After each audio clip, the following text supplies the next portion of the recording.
여러분들이 오늘까지 이제 전해드리는 말씀이 말하자면 이제 교회 시리즈의 기반이 되는, 기초가 되는 메시지가 될 것입니다. 그 이후에 이제는 우리가 지난번에 우리 사도적 교회 쭉 보여드렸듯이 임재, 도미니언, 그리고 연합, 이 기둥 하나하나를 살펴보면서 우리 교회 안에 세워나가기 원하는 하나님의 나라의 문화와 원리들을 우리가 배울 것입니다. 그래서 여러분들께 부탁드리는 것은 계속해서 여러분들 우리가 지금 성경 있는 통독 부분을 제외하고 에베소서를 이해가 되든 안 되든 계속 펼쳐서 1장이든 2장이든 3장이든 어디든 펼쳐서 에베소서를 계속해서 묵상하시기를 예수의 이름으로 권면합니다. 이 에베소서의 하나님 나라의 교회에 대한 비밀이 정말 홍삼 액기스 같이 농축되어서 담겨져 있습니다. 바울의 가장 위대한 서신 중에 하나가 바로 이 에베소서인데, 여러분들이 꼭 한 주 한 주 우리가 교회에 대해서 배워나가면서 여러분 스스로도 에베소서의 묵상을 놓치지 않으시고 계속해서 하시면 너무 좋겠습니다. 할렐루야. 그리고 우리 또 다다음 주에 썬데이 크리스찬 있습니다. 그래서 미리미리 준비하시고 시간적으로나 육체적으로나 가능하신 분들은 함께 해주시면 너무 좋겠습니다. 모여 함께 예배하면 좋겠습니다. 그리고 이미 제가 카톡으로 여러분들에게 간증 드렸듯이 한 가지 또 말씀드리기 원하는 건 제가 송도에서 국제 캠퍼스에서 섬기는 기독교 동아리 사역들이 정말 이번 학기 기대가 됩니다. 지난 학기에 하나님께서 성령의 이 움직임들을 조금씩 맛보아 볼 수 있게 해주셨는데, 지난주에 있었던 첫 예배 때부터 정말 요즘 대학생 친구들 반응 진짜 없거든요. 예배할 때 너무너무 힘들고 그랬었는데 정말 첫 주 예배부터 20여 명 학생들이 한 25명, 20명 되었던 것 같아요. 앞으로 나와서 정말 그들이 눈물을 흘리며, 그렇습니다, 제가 개인의 기도를 위해서 사는 것이 아니라 우리 세대의 부흥을 위해, 우리 세대의 예수님을 유명케 하기 위해 제가 기도하고 금식하겠습니다 라고 헌신하는 일들이 있었어요. 기적입니다. 할렐루야. 그래서 이 기적이 정말 더 사그라드는 것이 아니라 더욱더 기적이 불타오르는 우리 이 한 학기가 될 수 있도록 여러분들 기억날 때마다 다음 세대들 위해서 기도해 주시기 바랍니다. 할렐루야. 아멘. 오늘 본문 말씀 에베소서 1장 7절에서 10절인데요. 3절부터 14절까지 쭉 한번 읽으면 좋을 것 같습니다. 본문은 7절에서 10절이지만 형제님들이 한 구절, 자매님들이 한 구절, 이렇게 해서 3절부터 14절까지, 그래서 마지막 9절 14절은 다 함께 합독하시는 걸로 좀 3절에서 14절까지 쭉 한번 우리가 큰 목소리로 예언하듯이 선포하듯이 읽겠습니다. 형제님들부터 읽습니다. 시작. 찬송하리로다. 하나님 곧 우리 주 예수 그리스도의 아버지께서 그리스도 안에서 하늘에 속한 모든 신령한 복을 우리에게 주시되,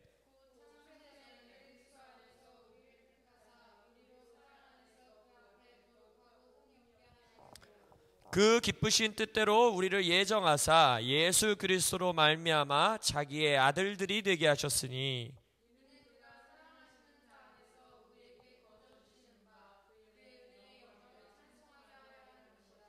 우리는 그리스도 안에서 그의 은혜의 풍성함을 따라 그의 피로 말미암아 속량 곧 죄 사함을 받았느니라.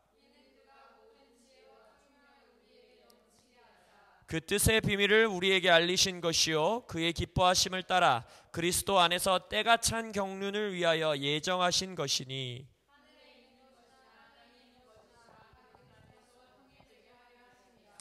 모든 일을 그의 뜻의 결정대로 일하시는 이의 계획을 따라 우리가 예정을 입어 그 안에서 기업이 되었으니,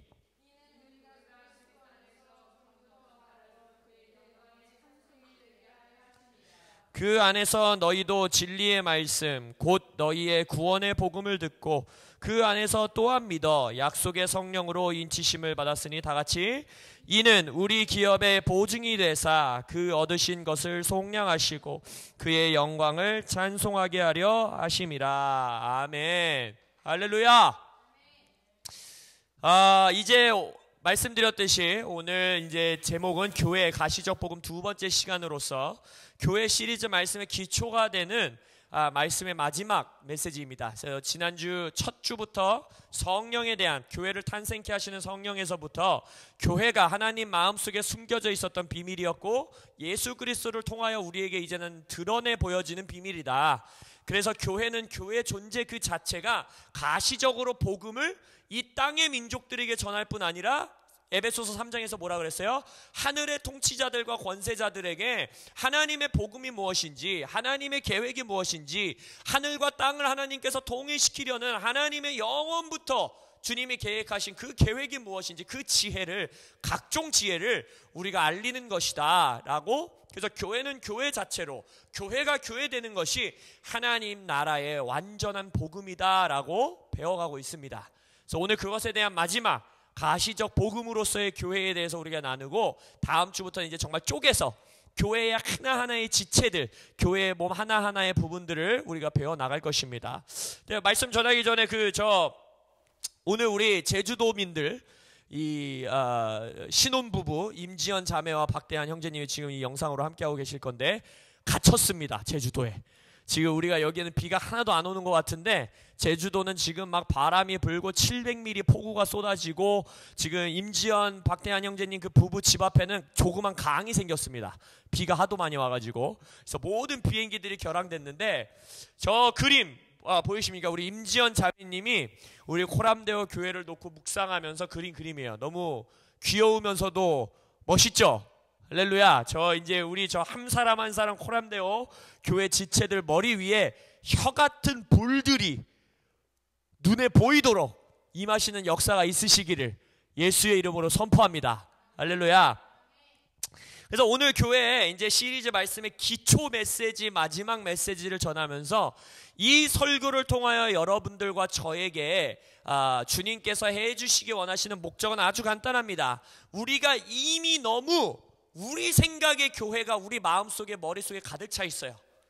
내가 생각하는 교회, 주일에 가는 곳, 설교 들으러 가는 곳, 교회는 이런 거야 라고 내 안에 경험과 전통으로 쌓여있는 교회에 대한 잘못된 성경적이지 않은 경험과 지식들이 너무나 많다는 것입니다. 저도 에베소서를 통하여 교회를 연구하고 공부하고 묵상하면 할수록 목사인 저 또한 목사로서 가지고 있는 이 교회로서의 이미지를 지금 하나하나 깨고 있어요. 그래서 오늘의 목적은 딱 하나입니다. 교회는 조직이 아니라는 것을 우리가 알기 원합니다. 할렐루야. 교회는 종교 모임이 아니라는 것을 우리가 진리로 깨닫기를 원합니다. 하나님의 마음속에 영원부터 자리 잡고 있었던 영원한 계획으로서의, 목적으로서의 비밀. 그래서 교회는 예수 그리스도의 유기적인 몸이고, 또 오늘 말씀을 통해서 볼 것처럼 교회는 가족이고, 할렐루야. 또 교회는 하늘을 이 땅 가운데에 가지고 오는 하나님의 공동체임을 우리 가운데 정말 진리와 계시로 교회가 계시되어지기를 예수의 이름으로 축원합니다. 아멘. 그래서 오늘 본문 말씀은 이 에베소서 1장 3절부터 14절의 말씀이에요. 근데 우리가 지금 3절부터 14절까지 한 절씩 교도가면서 쭉 내려갔는데 굉장히 긴 말씀이죠. 그렇죠? 여러 문장으로 만들어져 있는, 구성되어 있는 말씀이었습니다. 근데 그거 아세요? 여러분들이 정말 꼬부랑 글씨같이 재미없어 보이는 헬라어를 하실 줄 안다면 헬라어로 이 3절부터 14절까지의 문장을 쫙 일러 내려가면 정말 한 문장입니다. 마침표가 없어요. 3절부터 14절까지 한 문장으로, 하나의 숨으로 바울이 지금 감사 찬양시를 주님 앞에 웅장하게 올려드리는 거예요. 한 번의 숨을 들이마신 다음에 찬송하리로다 하고 나서 14절 마지막까지 바울이 숨도 멈추지 아니하고 하나님께 놀라운 감사 찬양시를 올려드리는 부분이 바로 에베소서 1장 3절부터 14절까지의 말씀이에요. 하나의 문장입니다. 그래서 신약 신학자인 메이슨은 이것을 어떻게 표현하냐면, 이 부분을 언어의 풍성함, 예배 의식적인 장엄함, 처음부터 끝까지 감지할 수 있는 리듬 등으로 내가 바울에게 한 대 얻어맞은 것 같다라고 표현해요. 그래서 이것을 헬라어를, 저도 헬라어를 잘하는 편은 아니지만 헬라어로 이 말씀을 읽어보면 아름다운 시 한 편, 정말 장엄한 예배곡 한 곡을 바울이 하나로 그냥 멋있게 놀랍게 주님 앞에 찬송하리로다 이러고 지금 찬양시를 올려드리는 겁니다. 그래서 오늘 3절부터 14절까지의 말씀을 통하여 지금 바울이 에베소서라는 교회를 선포하고 있는 서신을 시작하면서 어떠한 찬양을 지금 주님께 예언적으로 올려드리고 있는지, 그래서 그 찬양을 통하여서 교회에 대하여서 우리에게 하나님이 어떻게 계시하고 계시는지를 한번 보도록 하겠습니다. 그래서 한 구절 한 구절 저를 따라서 성경을 오늘은 보시면서 마치 성경을 씹어 먹듯이 여러분들이 저와 함께 따라가시면 좋겠습니다. 3절을 보시겠습니다. 3절에 보시면 아까 말씀드린 것처럼 바울이 찬송하리로다 하고 예배를 터져 나옵니다. 찬양이 터져 나와요. 그러면서 뭐라고 합니까? 모든 복을 이미 우리가 다 받았대요. 거기서 뭐라 그랬어요? 하늘에 속한 모든 신령한 복을 그리스도 안에서 우리에게 주셨대요. 모든 신령한 복의 모든이 헬라어로 보면, 원어로 보면 어떤 뜻일까요? 모든이에요. 하나도 빠짐없이 하늘에 속해 있는 모든 복, 여러분이 상상할 수 있는 복 넘어서의 복까지 하나님께서 그리스도 안에서 우리에게 다 주셨다는 거예요. 그래서 이 찬양시의 모습을 보면 찬양하리로다, 복을 주시는 주님을 찬양하라. 그리고 나서 뭐라 하냐? 이러한 자는 복을 받았다라고 선포하는 거예요. 이거를 들으면 주님, 여러분 어떤 말씀이 어느 부분이 생각나세요? 산상수훈의 팔복. 복이 있다. 하나님께 이러한 복을 받은 자요 라고 찬양하잖아요. 그죠? 선포하죠. 예수님이. 동일하게 바울도 지금 자신의 방식으로 찬양하라. 우리에게 모든 복을 주신 주를 찬양하라. 이러한 복을 받은 너희들은, 교회들은 복이 있다 라고 지금 선포하고 있는 거예요. 자, 그럼 모든 신령한 복이 어떤 복이신지 알고 싶으십니까? 받기 원하십니까? 이미 받으셨음을 믿으십니까? 4절부터 이제 그 복에 대해서 바울이 놀랍게 노래합니다. 4절을 보세요. 창세전부터 그리스도 안에서 우리를 택하사. 이 하늘에 속해 있는 모든 신령한 복은 창세전부터 준비된 복이기 때문에 이 복은 하나님께서 영원부터 영원까지 예비하신 복이십니다. 그게 무슨 말이냐? 우리의 어떠함이 절대로 이 복을 무너뜨릴 수 없다라고 바울은 선포하는 거예요. 이거는 하나님이 주시기로 결정하신 복이다. 하나님이 그리스도 안에서 영원 전부터 우리를 택하사 예비하신 복이다 라고 말하고 있어요. 5절을 보세요. 그 복이 무엇인지 말하고 있습니다. 그 기쁘신 뜻대로 우리를 예정하사, 앞에서 말했죠. 그리스도 안에서 영원부터 우리를 택하사 예정하사 예수 그리스도로 말미암아 우리를 누가 되게 하셨대요? 하나님의 아들들이 되게 하셨다. 이게 복이라는 거예요. 복. 우리를 하나님의 자녀들 되게, 아들들 되게 하는 것이 복이다라고 선포합니다. 우리가 지난주의 말씀을 통하여서 보았던 것처럼 하나님은 플랜 B를 만드시는 분들이 아닙니다. 하나님은 아담과 하와를 창조해놨더니 아이고야, 내가 아담과 하와가 잘할 줄 알았더니 저것들이 저렇게 문제를 일으키네. 아이고 어떡하냐, 내 계획을 빨리 수정해야지. 예수를 보낼 수밖에 없겠다. 예수를 보내갖고 쟤네들을 살려줄 수밖에 없겠다 라고 그때 계획을 수정하시는 분이 아닙니다. 할렐루야. 그러면 하나님은 하나님이 아니시죠. 그렇지 않습니까? 하나님은 여기서 뭐라 합니까? 영원 전부터, 창세 전부터 우리가 하나님의 자녀들이 될 것을 결정하시고 택하신 것이에요. 그래서 하나님은 처음부터 플랜 A, 하나님은 플랜 A밖에 없어요. 하나님의 플랜, 계획 하나밖에 없는 겁니다. 그 계획이 뭐였어요? 지난주에 봤듯이 어떤 피조물도 가지고 있지 않은 우리의 하나님의 모양과 형상을 가진, 우리의 모양과 형상을 가진 인간 공동체를 통하여서 그 하나님 안에서 연합되었고 서로 연합되어서 얘가 쟤인지 제가 얘인지 내가 하나님과 완전히 하나 되어 하나님의 통치 아래 있는 그 인간의 공동체를 통하여서 이 땅 가운데에 하나님의 통치와 하나님의 다스림을 세우는 것, 그것이 창세 전부터 창세 후에도 영원까지 하나님의 계획이었던 것입니다. 그래서 하나님의 왕권을 가지고 온 우주를 다스리는 하나님의 대리자로서의 영광스러운 공동체, 그것을 하나님은 창세전부터 이 땅 가운데 두기를 원하셨던 거예요. 우리가 알다시피 근데 아담과 하와는 하나님의 그 계획 앞에서 실패하지요. 그리고 나서 하나님이 우리를 영원부터 택하고 예정하사 점도 없고 흠도 없는 존재가 되게 하시려고 예수 그리스도로 말미암아 우리를 누구로 만드셨대요? 이제는 자기의 아들들. 이상한 자유주의 신학에서 뭐 페미니즘 신학 이래가지고 왜 우리가 아들이냐, 딸들도 된다, 그건 아주 무식한 얘기예요. 아주 무식한 얘기예요. 여기서 자기의 아들들이 되게 하셨다라는 것은, 아들이라는 단어에는 하나님의 모든 것을 포함하고 있는 하나님의 하나님 되심으로 우리를 자녀 삼으셨다는 뜻이에요. 딸이든 아들이든 손자든 손녀든 다 똑같은 거예요. 하나님의 자녀가 되도록 우리를 택하셨다. 자, 그럼 우리가 하나님의 아들, 우리를 뭘로 만들어줍니까? 우리가 뭐예요? 나도 아들 너도 아들, 아버지가 하나면 우리는 뭐예요? 가족인 것이죠. 그래서 교회는 가족인 것입니다. 에베소서 2장에 넘어가서는 하나님 앞에서 너네들은 하나님의 언약 가운데 동참할 수 없었던 이방인이었지만 이제는 하나님의 무엇이 되었다? 유대인과 하나가 되어 원 뉴맨, 한 세 사람이 되어 이방인이었던 너희들도 하나님의 권속이 되었다. 하우스홀드, 하나님의 가족의 구성원이 되었다라고 말하고 있어요. 그래서 교회는 정의 자체가, 존재 자체가 가족이 될 수밖에 없는 것입니다. 로마서 8장 29절에 보면 하나님이 미리 아신 자들, 그게 우리잖아요. 에베소서에 뭐라 그랬어요? 예수 그리스도 안에서 영원전부터 택하신 자들, 그게 우리지요.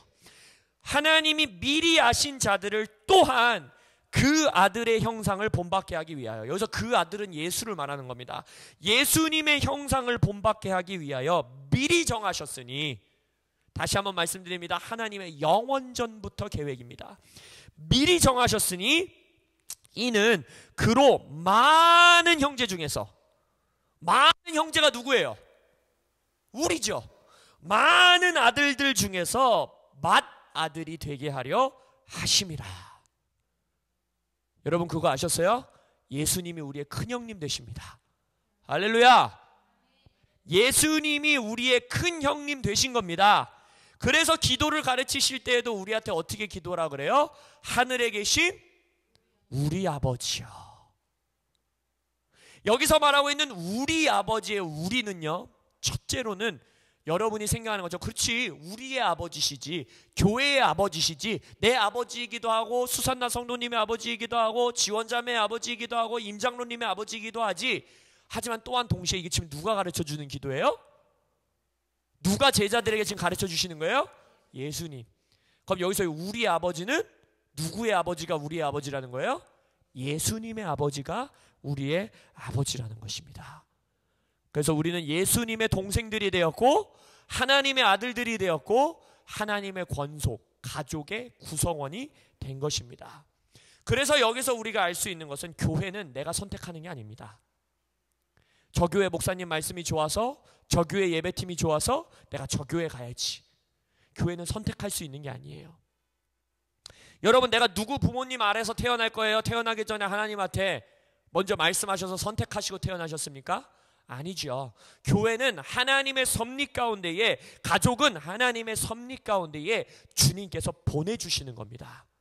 그래서 교회라는 것은 하나님이 인도하셔야 되는 것이고, 하나님이 여러분을 접붙이셔야 되는 것이고, 하나님이 한 가족으로 여러분들을 연합케 해주셔야 되는 것입니다.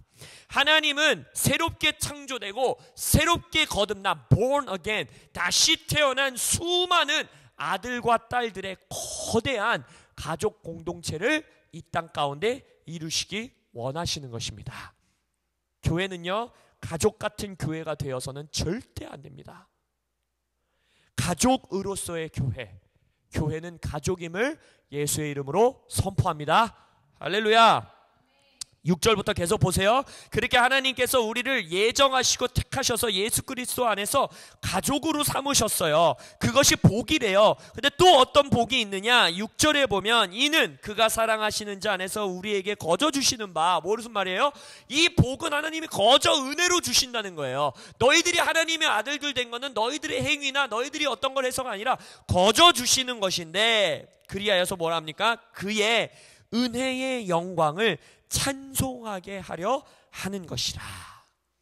지금 말씀드렸죠? 이 바울이 지금 찬양시를 올려드리는 겁니다. 그러면서 자기가 놀랍고 웅장한 찬양을 확 올려드리면서 에베소 교인들에게 너희들도 함께 찬양하라 라고 지금 권면하고 있는 거예요. 6절에서 은혜의 영광을 찬송하게 하려 하심이라 라고 말하고, 12절에서는 아예 우리가 그 영광의 찬양이 될 거다 했어요. 우리가 찬양 그 자체가 될 거다 라고 말해요. 그리고 14절에 가서는 하나님의 영광을 우리가 다시 한번 찬양하자 라고 바울은 말하고 있는 것입니다. 우리가 지금 에베소서 앞에서 말한 것처럼 하늘의 모든 신령한 복을 예수 그리스도 안에서 받았어.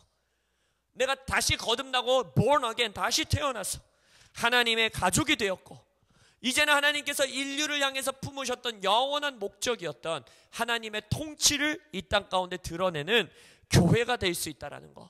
온 우주의 창조자, 온 우주의 통치자의 그 하나님의 아들이 되었고 딸이 되었고 가족이 되었다라는 것이 내 안에 정말 경험되어지고 계시되어진다면 당연히 자연스럽게 터져나오는 열매와 교회의 반응이 뭐라는 거예요? 감사와 찬송과 예배라는 것입니다.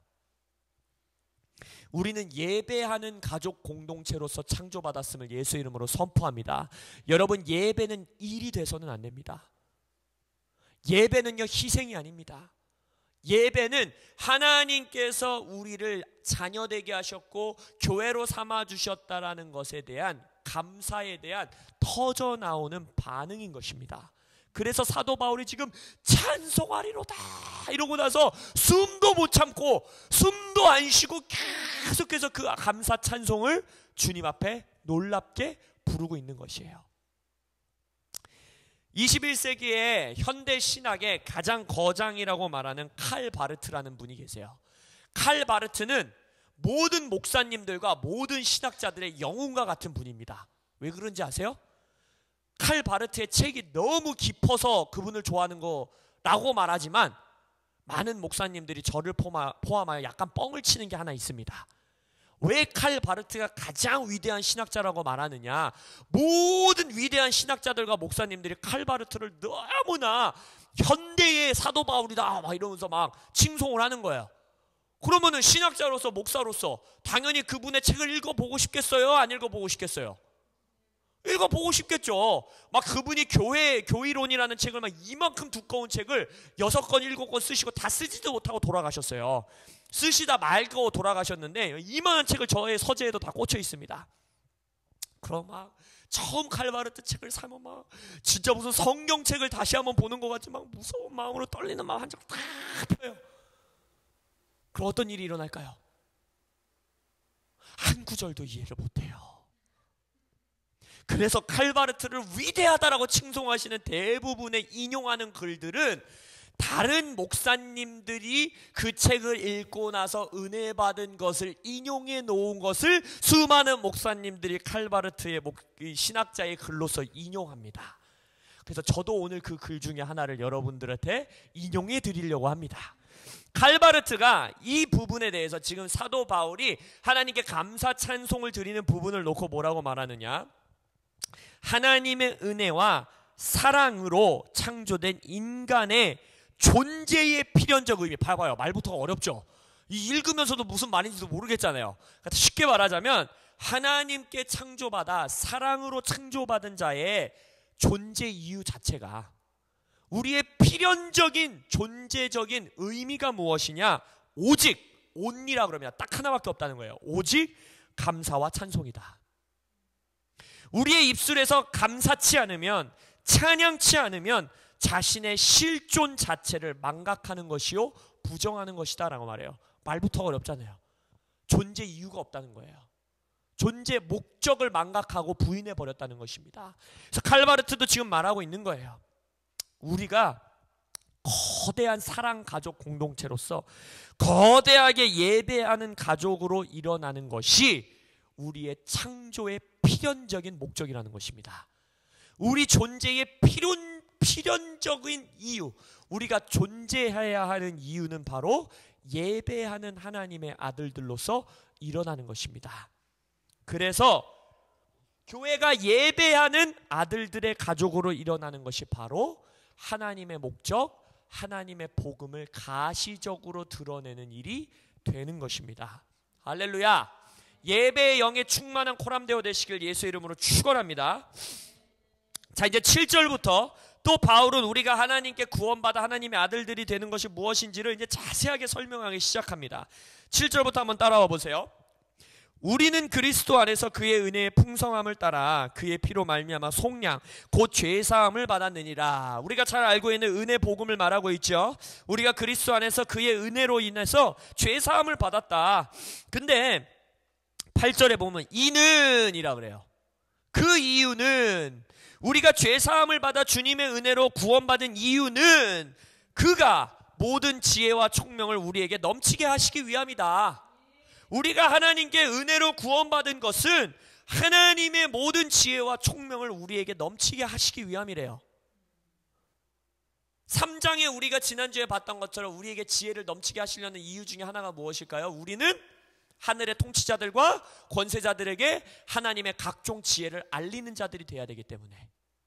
그래서 우리에게 너희들의 구원의 목적이, 너희들이 구속받은 목적이, 하나님의 자녀들 된 목적이 나의 지혜와 총명을 너에게 넘치게 받게 하기 위함이야 라고 말하시는 거예요. 그리고 9절을 한번 가보세요. 그 지혜와 모든 총명을 너희들에게 넘치게 하는 이유는 무엇이냐며, 이러고 나서 9절에 뭐라고 합니까? 그 뜻의 비밀을 너희들이 알기를 원하기 때문이야 라고 말합니다. 하나님의 뜻의 목적의 비밀을 알게 하기 위함이야. 그럼 지난주 설교 에베소서 3장에서 하나님의 영원하신 비밀, 하나님의 영원하신 계획과 목적이 뭐였어요? 교회였죠. 그래서 구원의 목적은, 하나님이 우리를 영원 구원하신 이유는 우리에게 지혜를 주시고 총명함을 주셔서 교회가 무엇인지, 교회가 된다는 것이 어떤 의미인지, 이 땅에서 교회로 되어가는 것이 하나님의 비밀이라는 것을 알게 하기 위해 우리를 구원하셨다라고 지금 고백하고 계시는 것입니다. 하나님께서 영원부터 우리를 선택하고 예정하사 하나님의 모든 신령한 복을 주셔서 감사로 예배하는 가족 공동체로 이 땅에 우리를 교회라는 이름으로, 에클레시아라는 이름으로 세우셨습니다. 그래서 그 교회를 택하사 최종 목적이 무엇이냐, 너희들의 구원받은 최종 목적이 무엇이냐, 바로 구원의 은혜의 최종 목적이 바로 우리가 이 땅에 교회가 되는 것이다 라고 하나님은 말씀하고 계시는 것입니다. 하나님의 가족 공동체가 교회로서 이 땅에 일어나는 것, 그것이 우리를 은혜로 죄 속량하시고 죄 사함을 받게 하사 하나님의 아들들이 되게 하신 하나님의 최종 비밀, 뜻의 비밀, 목적이라 말씀하고 계시는 것입니다. 그렇기 때문에 교회는 그 존재 자체가 가시적인 복음이 될 수밖에 없는 것입니다. 그것이 하나님의 은혜의 구원의 복음의 최종 목적이기 때문에 교회는 존재 자체가 복음을 가시적으로 드러내는 하나님의 가족 공동체라는 것입니다. 그래서 교회가 온전한 교회가 되는 것이 복음의 완성이요 가장 완전한 복음이 되는 것입니다. 할렐루야. 9절을 계속해서 보십시오. 너희들이 구원받은 것은 모든 지혜와 총명을 받기 위함인데 그 지혜와 총명을 통해서 너희들이 하나님의 뜻의 비밀인 교회를 알게 하기 위함이시여 라고 바울은 말하고 나서 그 이후에 계속해서 말합니다. 그의 기뻐하심을 따라 그리스도 안에서 때가 찬 경륜을 위하여 이 모든 것을 하나님이 예정하셨어 라고 말씀하십니다.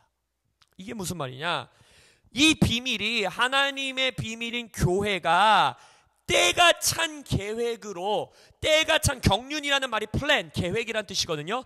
때가 가득 찬 계획으로 준비하셨대요. 근데 이 때가 가득 찬, 때가 완성된 것이 누구 안에서 완성되었대요? 그리스도 안에서 완성되었대요. 지금 여기서 사도 바울은 뭘 말하고 있는 것입니까? 하나님의 때, 하나님의 시간이 완성된 예수 그리스도의 역사가 무엇입니까? 십자가를 고백하고 있는 거예요. 십자가의 죽음과 부활을 통하여서 하나님이 예비해 오신 때, 타임, 시간이 완전하게 채워졌다라는 거예요. 그럼 그 완전하게 채워지고 계획되고 예정되었던 십자가, 결국 다시 한번 똑같은 말을 하고 있는 것인데 무슨 말입니까? 십자가의 궁극적인 계획과 목적 또한 뭐라는 거예요? 교회라는 거예요. 여러분, 십자가의 죽음과 부활은 개인의 영혼의 구원과 구원으로서 마무리될 수가 없다라는 것입니다. 때가 찬, 시간이 완전하게 충만한 하나님의 계획, 십자가의 목적과 계획이 무엇이냐? 바로 개인들이 구원받을 뿐 아니라 그들이 서로 연결되어 함께 교회로 지어져 가는 것. 에베소서 2장, 그것이 십자가의 최종 구원 목적이라는 것입니다.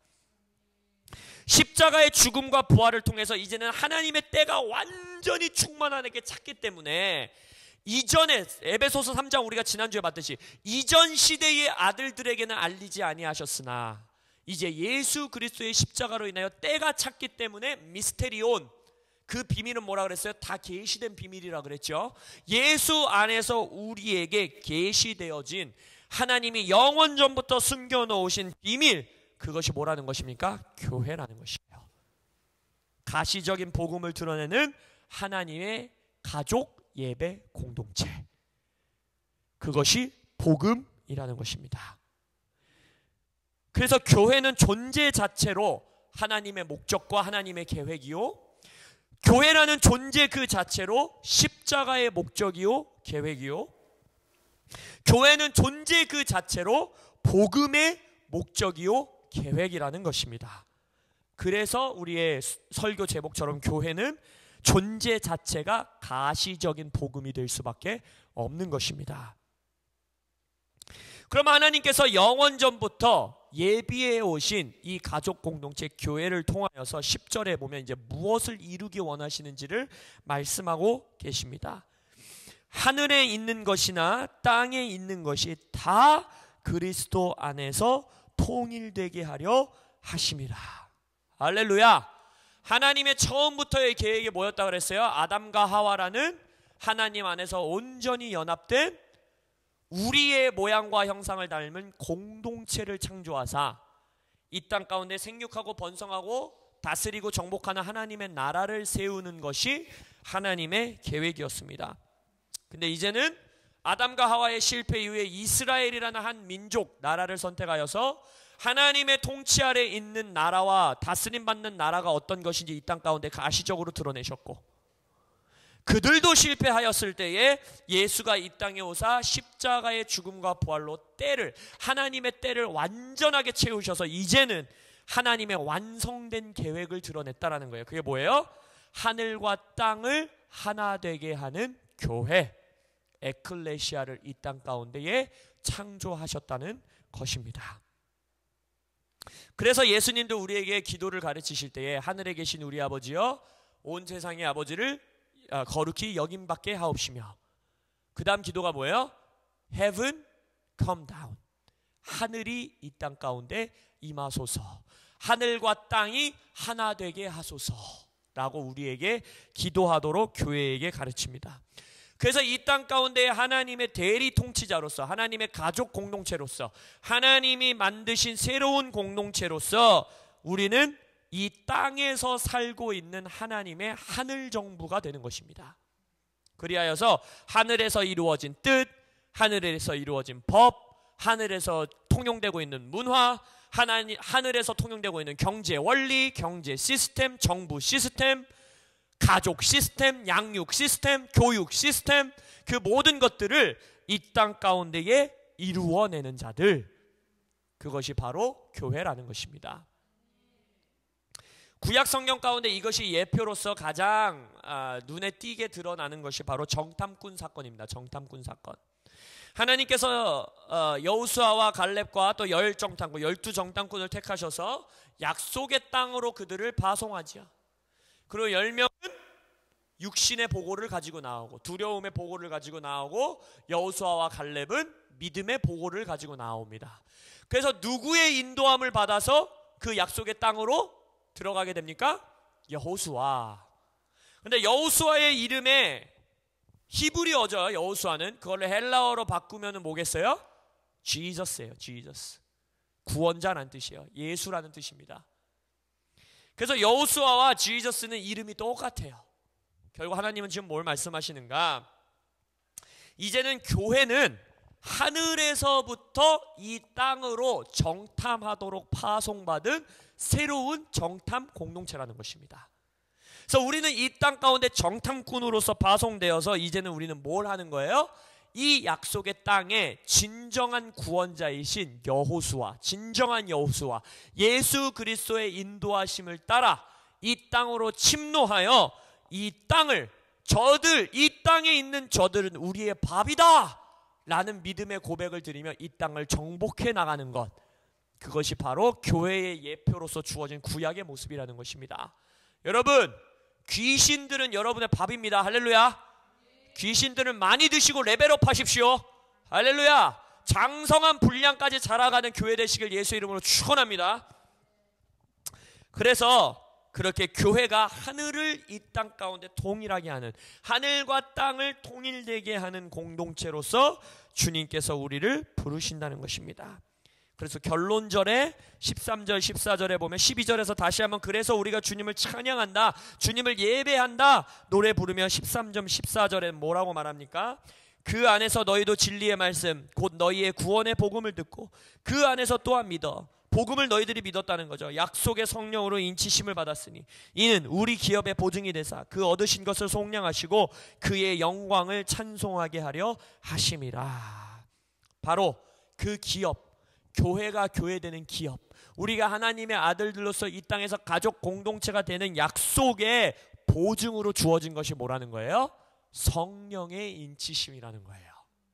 그래서 오순절날 성령이 임하사 교회를 탄생케 하신 것입니다. 성령을 더 목말라 하시는 여러분들 되시길 예수 이름으로 축원합니다. 교회는 성령 공동체인 것입니다. 성령의 코이노니아로 하나 된 공동체, 하나님의 가족들, 예배의 공동체, 그것이 바로 교회. 코람데오 교회가 그러한 성령을 더 목말라 하시는 교회 되시기를 예수의 이름으로 축원합니다. 이 사도 바울의 웅장한 13절부터 14절까지 숨도 한번 참지 않고 주님 앞에 올려드린 찬양이 여러분의 찬양이 되시기를 예수의 이름으로 축원합니다. 결론 짓기 원합니다. 오늘의 말씀을. 교회는요 여러분 조직이 아닙니다. 할렐루야. 교회는요 주일에 모여 종교활동하는 모임이 아닙니다. 교회는 우리가 생각해오고 배워오고 경험해왔던 것보다 지금 말씀을 읽어보세요. 얼마나 영광스럽고 얼마나 위대한 공동체인지 모릅니다. 그래서 우리 안에 교회에 대한 계시가 온전히 있다면 우리 개인의 삶이 변화할 수밖에 없는 것입니다. 구원의 목적이 정말 교회였다면, 영원한 하나님의 계획이 정말 교회였다면, 결국 구원받은 자의 이 땅에서의 삶이 영원의 삶, 영원한 가치를 위해서 살아가는 삶이라면, 그렇다면 십자가의 목적이 교회였다면 이 땅에서 교회를 교회되게 이루는 것, 여러분과 제가 성령 안에서 서로 하나 되어서 함께 교회로 지어져 가는 것이 우리의 창조 목적이고 우리의 구원의 목적이고 우리에게 주신 은혜의 목적이라는 것입니다. 여러분, 저와 함께 교회가 됩시다. 할렐루야. 우리가 진정한 교회가 됩시다. 그것을 위해서 씨름하고, 그것을 위해서 기도하고, 그것을 위해서 말씀 묵상하고 성경도 배우고 함께 싸우고 화해도 하고 서로 구제도 하고 사랑을 나누기 원합니다. 저와 함께 교회가 되십시다. 교회는 주일에 만나는 종교 조직이 아닙니다. 매일의 삶에서 우리가 함께 교회가 되어지기를 예수의 이름으로 축원합니다. 그것을 위해 우리를 그 약속으로 인치실 성령님이 우리 안에 더 강력히 부어지시기를 예수의 이름으로 선포합니다.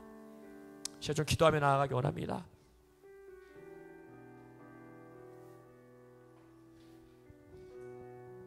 이 시간 한두 가지 우리가 좀 구체적으로 기도하기 원하는데, 첫 번째로 이렇게 기도하며 나아가기 원합니다. 주님, 성령님, 오늘 우리가 시간이 없어서 뒤에까지 보지 않았지만 이 찬양시, 웅장한 찬양시를 바울이 마친 이후에 그 뒤에 바울이 놀라운 기도를 올려드려요. 교회의 기도를 올려드려요. 그 기도를 우리가 좀 같이 하기 원해요. 주님, 지혜와 계시의 영으로 우리를 충만하게 하사 우리에게 하나님의 마음속에 있는 그 비밀, 그 교회의 비밀을 보게 하여 주십시오. 그 교회의 비밀을 우리가 깨달아 알게 하여 주옵소서. 저에게 교회를 가르쳐 주시고 교회를 알려주시고 교회를 계시하여 주옵소서. 이 시간 성령의 지혜와 계시를 구하며 기도하며 나아갑니다.